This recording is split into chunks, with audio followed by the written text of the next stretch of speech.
টানা বৃষ্টিতে দ্বারকা নদীতে বাড়ল জল। রাতগড়া থেকে বাজিতপুর নদীর দুই প্রান্তে যাতায়াতের জন্য দ্বারকা নদীর উপর ডুবল কজওয়ে। দুদিন ধরে টানা বৃষ্টিপাত হয়েছে মল্লারপুরের বিভিন্ন এলাকায়, আর যার জেরে আজ বাজিতপুর গ্রাম পঞ্চায়েতের রাতগড়া থেকে গদাধরপুর বাজার যাওয়ার জন্য দ্বারকা নদীর উপর যে একটি কজওয়ে আছে, সেই কজওয়েটি শুক্রবার বৈকাল 5টা নাগাদ জলের তলে ডুবে গেল। ঠিক তার পাশাপাশি এই রাস্তা দিয়ে নদীর দুই প্রান্তের মানুষের বন্ধ হয়ে গেল কজওয়ের উপর দিয়ে যাতায়াত, যার ফলে সমস্যার মুখে পড়ল নদীর দুই প্রান্তের মানুষজন। মূলত সেকেন্ড বরগেছিয়া, রাতগড়া, রসুলপুর সহ আরও বেশ কিছু গ্রামের মানুষের বন্ধ হয়ে গেল এই নদীর উপর দিয়ে যাতায়াত, যার ফলে সমস্যার মুখে পড়ল নদীর দুই প্রান্তের মানুষজন।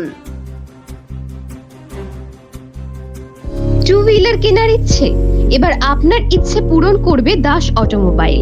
এখানে আপনি নতুনত্ব বাইক আকর্ষণীয় ফিচার্সে সীমিত দামের মধ্যে সর্বনিম্ন ডাউন পেমেন্ট ও সর্বনিম্ন সুদে সর্বোচ্চ 4 বছর কিস্তির সুযোগে সংগ্রহ করতে পারবেন। এছাড়াও এখান থেকে পেয়ে যাবেন ইলেকট্রিক স্কুটি চেতক। গাড়ি কেনার পাশাপাশি থাকবে আকর্ষণীয় উপহার। আমাদের ঠিকানা মল্লারপুর বাহিনা মোড়।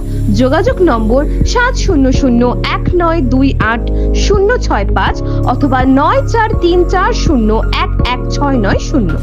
এবার বাজাজ টু হুইলার কেনার পাশাপাশি পেয়ে যাবেন আকর্ষণীয় উপহার। এই ইচ্ছে পূরণ করছে দাস অটোমোবাইল। এখানে নতুনত্ব বাইক আকর্ষণীয় ফিচার্সে সীমিত দামের মধ্যে সর্বনিম্ন ডাউন পেমেন্ট এবং সর্বনিম্ন সুদে সর্বোচ্চ 4 বছর কিস্তির সুযোগে সংগ্রহ করুন। এছাড়াও এখান থেকে পেয়ে যাবেন ইলেকট্রিক স্কুটি চেতক। আমাদের ঠিকানা সাঁইথিয়া শিউরি মেন রোড, অনুকূল মন্দির সন্নিকটে। যোগাযোগ নম্বর 9832756184, 9083647297।